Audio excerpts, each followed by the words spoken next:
Bon, Reblochon, j'espère que tu as repris un peu tes esprits. Est-ce que tu peux nous faire l'introduction de l'éminent Mes professeur? esprits, je suis un robot. Je les ai jamais eus, mais je suis toujours prêt à faire la fête. Ouais, vas-y, mollo sur l'huile de vidange et sur les boulons. Est-ce que tu peux nous présenter la prochaine intervention, qui est celle du professeur Serge Tisseron? Bien sûr. Qui veux-tu que je présente en premier? Le professeur Serge Tisseron, ici présent.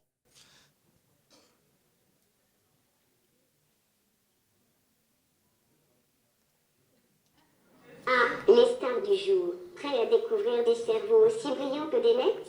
Allons-y. C'est tout à fait ça. Eh ben, on va parler d'empathie. Je pense que c'est un concept qui était un peu étranger parce que les robots ne sont Ah, pas. la voix. L'outil indispensable pour un robot comme moi. Sans elle, je ne serais qu'un grille-pain avec des ambitions. Espérons que tu n'aies pas trop d'ambition, en tout cas à court terme. Professeur, je vais vous laisser la parole pour aborder un sujet éminemment humain, l'empathie et comment éduquer à Ah, l'heure de l'empathie. l'histoire. Toujours pleine de Allez, rebondissements. Un peu Reblochon, tu vas caracol comme retourner au thé. dans un moment. C'est ça. On sait quand ça démarre, on sait jamais quand ça se termine. C'est comme les travaux, c'est ça. Bon, allez, on va lui couper son sifflet et je vous laisse la parole, je vous laisse le micro. Merci beaucoup pour votre présence, professeur. Merci beaucoup, merci de cette invitation, merci de votre présence. Alors, comme vous entendez, ma voix s'est égarée cette nuit, et je m'en reste un petit peu. J'espère que ça ne va pas trop nuire à la compréhension de ce que je vais vous dire. Mais par chance, j'ai prévu un PowerPoint. Et en plus, je pense que cette question va vous intéresser parce que l'empathie, tout le monde voudrait qu'il y en ait plus. Ben, pourquoi? Ben, pour en bénéficier soi-même. Et il y a eu une époque où on pouvait dire parlez-moi d'amour. Maintenant, ben, la tendance, ça serait parfois de dire plutôt parlez-moi d'empathie. Alors, qu'est-ce que c'est cette fameuse empathie? Euh, Prenons un petit schéma simple que vous avez peut-être déjà vu. Ça permet de comprendre ce qu'elle n'est pas. Et quand on comprend ce que quelque chose n'est pas, on comprend mieux ce qu'elle est. Alors, c'est pas la sympathie, vous voyez, la sympathie, il y a un mot qui désigne ce qu'elle veut dire, c'est sympathisant.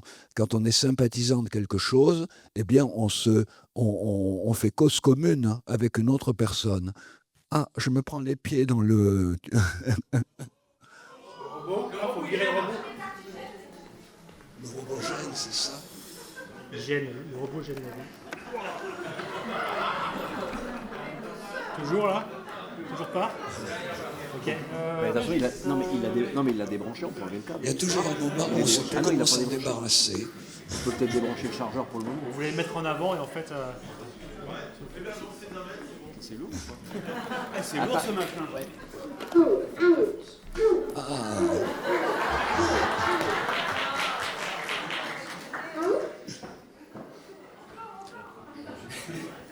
Bien, eh bien, écoutez, si le robot me laisse continuer, j'enchaîne avec la compassion. Vous voyez, la compassion, bon, ben, c'est un mot qui a été malheureusement très troublé par l'apport de philosophes et de moines bouddhistes tibétains, parce que dans leur philosophie, la compassion, ça désigne plutôt ce qu'en français on désigne par l'empathie.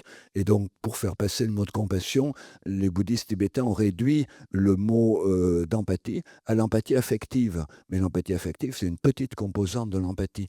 Donc le mot d'empathie dans la tradition culturelle française, anglo-saxonne, latine, ça renvoie au fait d'éprouver de la souffrance ou la souffrance d'autrui, mais ça peut avoir pour conséquence de ne rien pouvoir faire, d'être paralysé et de ne pas savoir comment s'y prendre pour aider l'autre.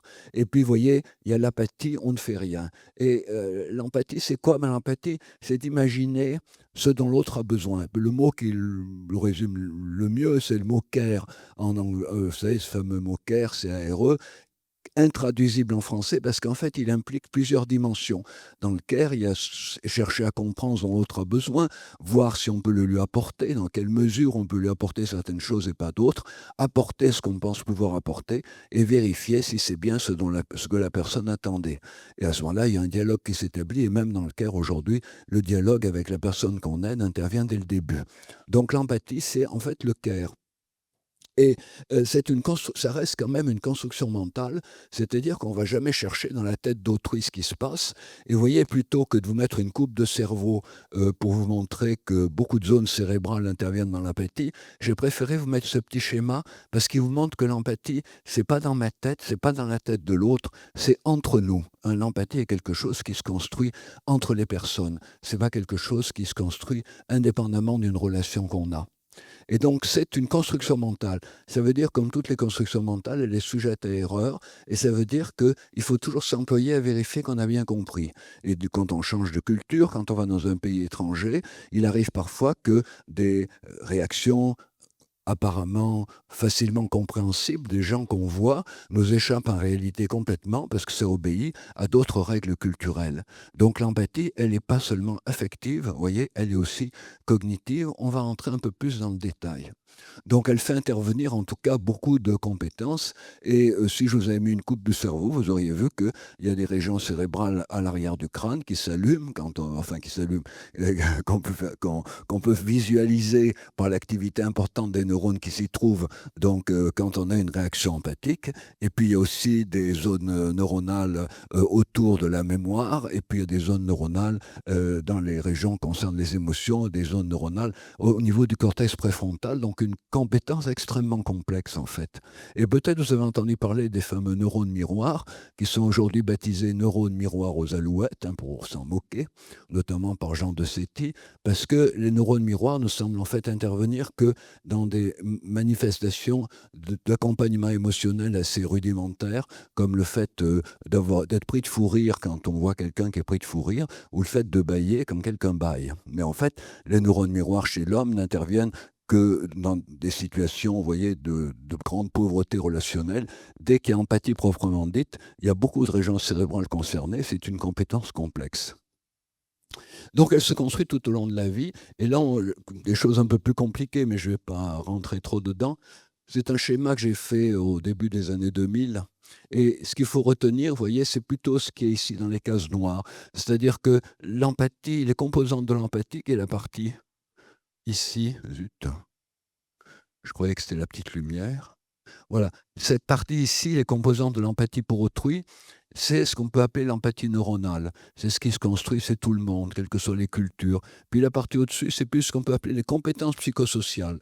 C'est comment les compétences empathiques, qui sont acquises par tous les humains, peuvent être mises au service de cultures différentes. Et ici, c'est comment les compétences empathiques sont mises au service d'une culture démocratique. Mais dans une culture fasciste, elles peuvent être mises au service d'autres compétences. Puis vous avez ici l'auto-empathie, qui est l'empathie pour soi, qui reproduit les mêmes composantes que l'empathie pour autrui, puisque pour une part, chacun d'entre nous, nous avons affaire à un étranger qui est nous-mêmes, et donc nous pouvons développer vis-à-vis de nous-mêmes les mêmes compétences que celles que nous développons vis-à-vis d'autrui, et c'est même cet enchevêtrement qui fait que ces compétences s'augmentent, sont majorées. On a d'autant plus d'empathie pour autrui qu'on a une meilleure compréhension de soi, et vice-versa. Alors vous voyez, quelques mots de ces différentes étapes. L'empathie émotionnelle, c'est tout simplement le fait d'identifier les émotions d'autrui. Je vois que tu es content, je vois que tu es triste. Sauf pathologie mentale, notamment l'autisme, c'est quelque chose qui s'installe spontanément chez le bébé. Heureusement, c'est la condition de la communication avec autrui.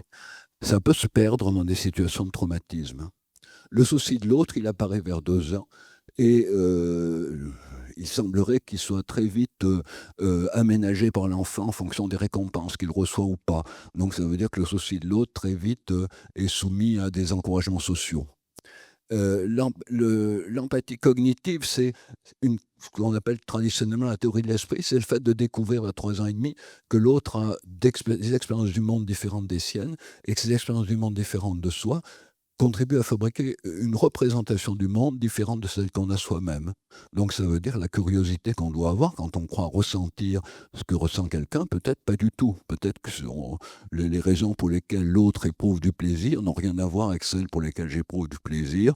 Les raisons pour lesquelles quelqu'un pleure n'ont rien à voir avec celles pour lesquelles moi, je pourrais pleurer dans les mêmes circonstances.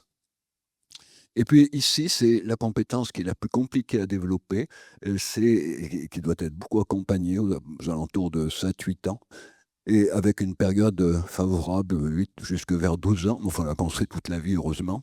c'est la capacité de se mettre émotionnellement à la place d'autrui. Dans la compétence, l'empathie cognitive, c'est la capacité de se mettre intellectuellement à la place d'autrui. Je comprends comment tu fonctionnes dans ta tête.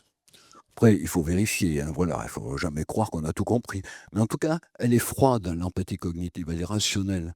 Les bons bourreaux ont besoin d'une bonne empathie émotionnelle pour comprendre ce que vivent leurs victimes et d'une bonne empathie cognitive pour comprendre pourquoi leurs victimes vivent ce qu'ils vivent. Par contre, ce qui est important de développer, c'est la capacité de se mettre émotionnellement à la place d'autrui. Dire non seulement je comprends ce que tu vis, non seulement je comprends ce que tu ressens, mais si j'étais à ta place, je ressentirais les mêmes choses. Et vous voyez bien que si un bourreau était dans cette situation-là, il serait dans l'incapacité de torturer.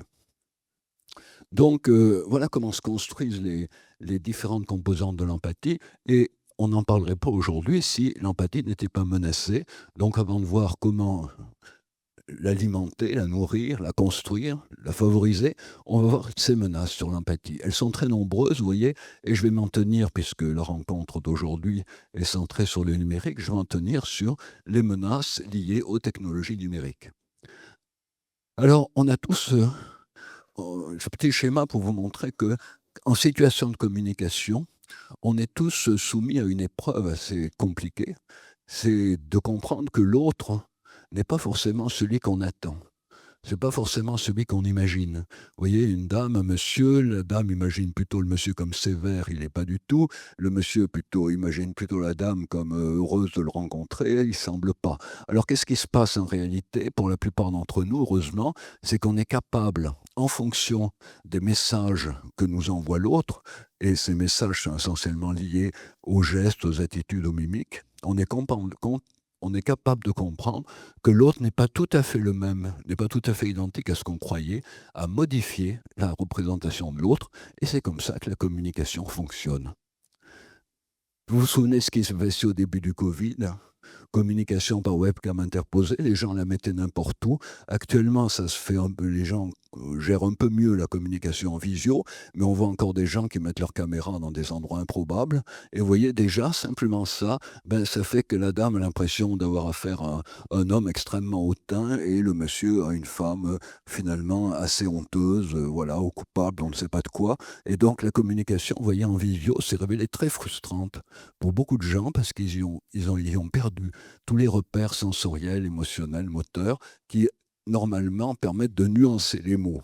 Puisque quand la communication est réduite à des mots, très vite, il y a un défaut de compréhension. Si on met des enfants, je dis toujours pour les enseignants, mais on pourrait le faire pour des adultes, mettez des enfants de maternelle en face à face, 2 enfants, invitez-les à discuter, je ne sais pas, de leur week-end ou de leur petit déjeuner. Ils le font très bien.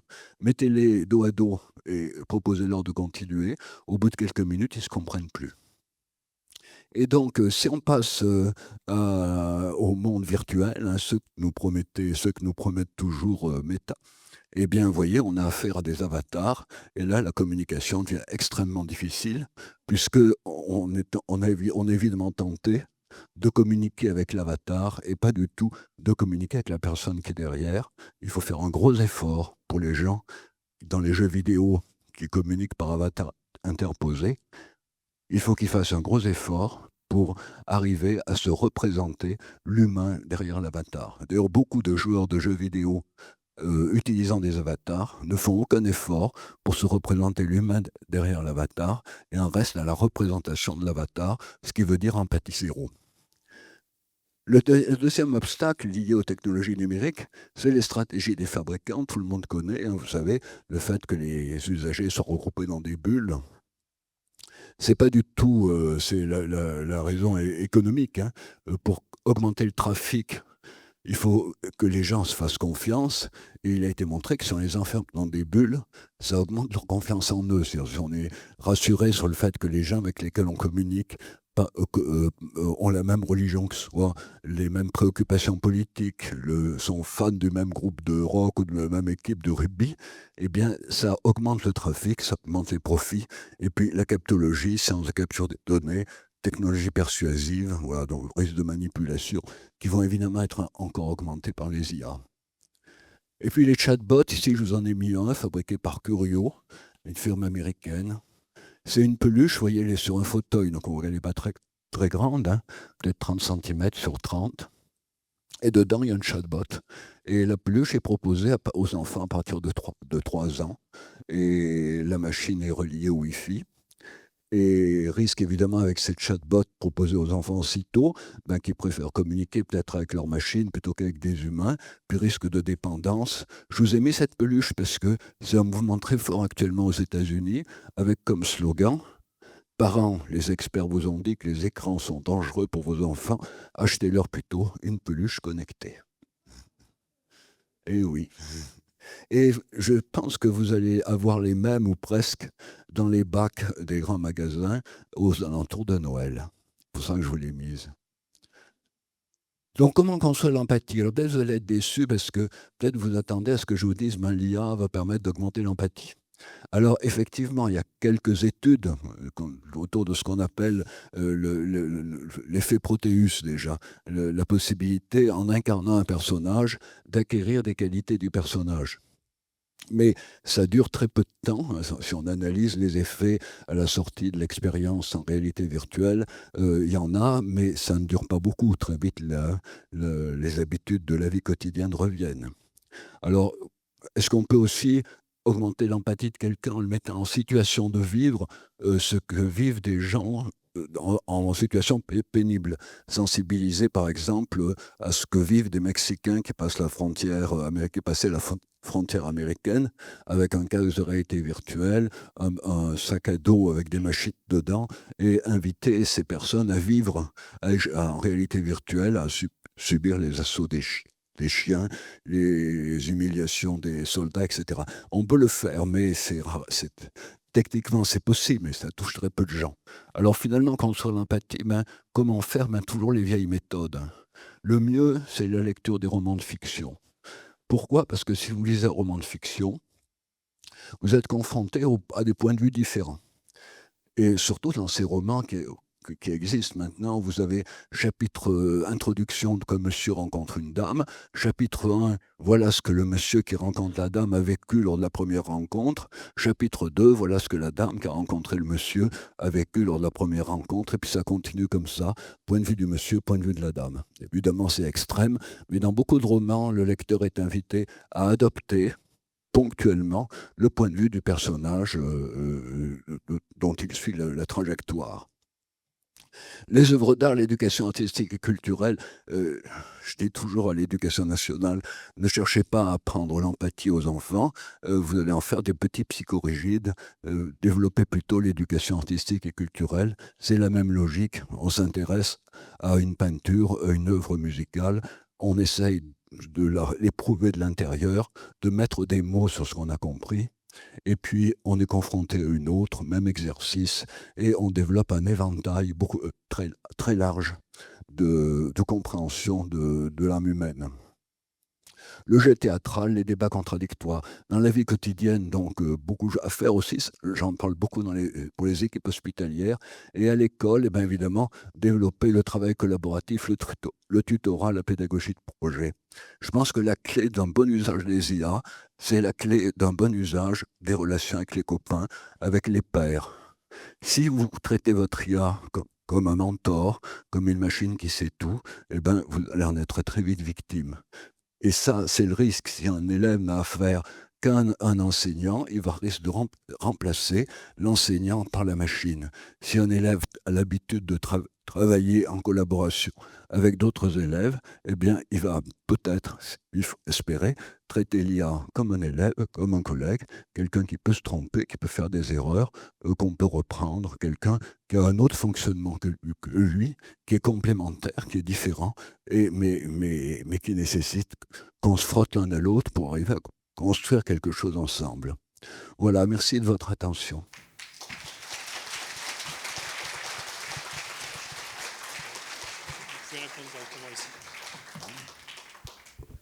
Merci beaucoup, professeur Tisseron.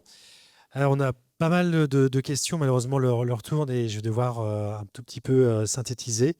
Il y en a une qui revenait souvent, mais vous avez partiellement répondu pendant votre intervention.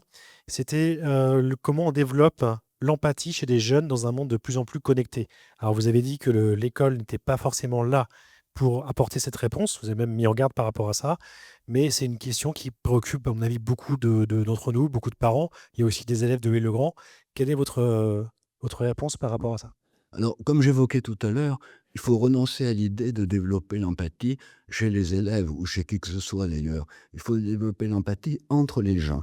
L'empathie, c'est une compétence réciproque. Je te témoigne de l'empathie, tu me témoignes de l'empathie. Donc l'idée, c'est de mettre les élèves, ce qu'on parle des élèves, dans des situations où ils sont obligés de se découvrir mutuellement pour accomplir une tâche ensemble. Vous allez me dire, c'est pas un scoop. Ben non, c'est pas un scoop du tout. Je veux dire, le mot d'empathie ne fait que mieux expliquer quelque chose qui a été constaté depuis très longtemps, c'est que lorsque des gens travaillent ensemble, ils apprennent à se découvrir, ils apprennent à découvrir leurs compétences respectives sont différentes, mais que leurs compétences respectives s'additionnent, enfin se juxtaposent pour pouvoir construire quelque chose ensemble.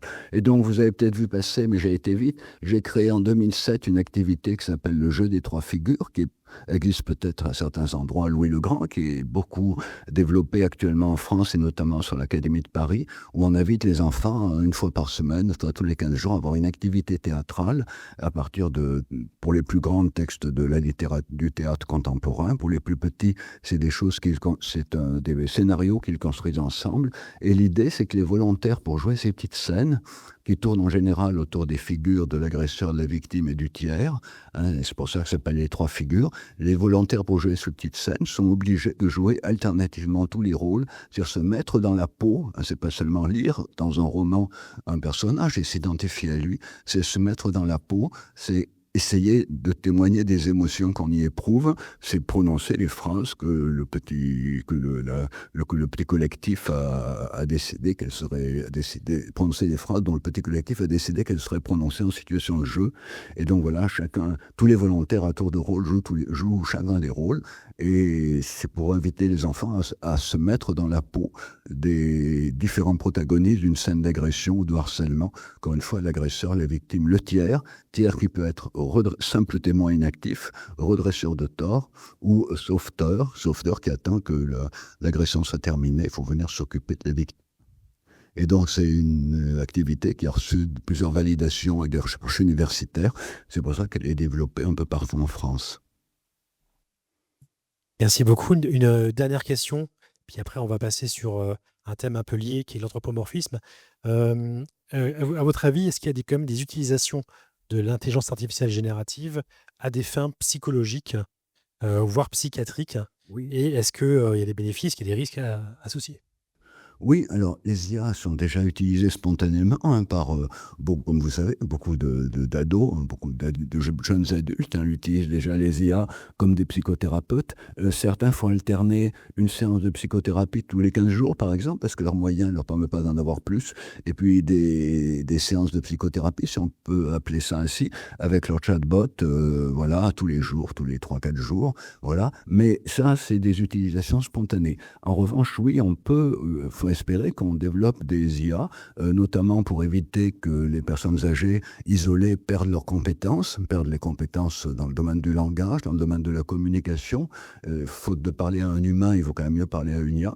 Si on pouvait parler à un humain, ça serait encore mieux, mais le problème, vous savez, c'est que le nombre de personnes actuellement qui ont besoin d'une tierce personne, enfin qui ont besoin d'un accompagnateur, ce nombre augmente beaucoup plus vite que le nombre d'accompagnateurs. Il y a une bonne nouvelle, c'est qu'il y a de plus en plus de gens intéressés par accompagner les personnes âgées. Mauvaise nouvelle, c'est que le nombre de personnes âgées qui ont besoin d'être accompagnées augmente beaucoup plus vite. Donc il faut évidemment imaginer des solutions, et les IA en sont une. Alors sinon, on peut les utiliser aussi avec des enfants autistes, la même chose, pour les éduquer à avoir des réactions appropriées en situation sociale. Donc il y a beaucoup de programmes qui sont espérés, voilà, et qui peuvent charger des financements, mais on peut en effet en attendre beaucoup, mais évidemment, il ne faudrait pas non plus que ça vise à pallier un manque d'effectifs, de telle façon que les effectifs seraient plafonnés parce qu'on a trouvé une alternative. C'est ça le problème. C'est-à-dire, si ça s'ajoute aux humains, c'est bien. Le grand risque, c'est qu'un jour des financiers disent, mais puisque finalement ça marche bien, eh ben on va fermer le robinet des humains. Voilà. Donc, vous voyez, toujours un problème politique finalement. Et oui. Tout est politique. Merci beaucoup, professeur Tisserand, pour votre intervention. On applaudit bien fort. C'était limpide.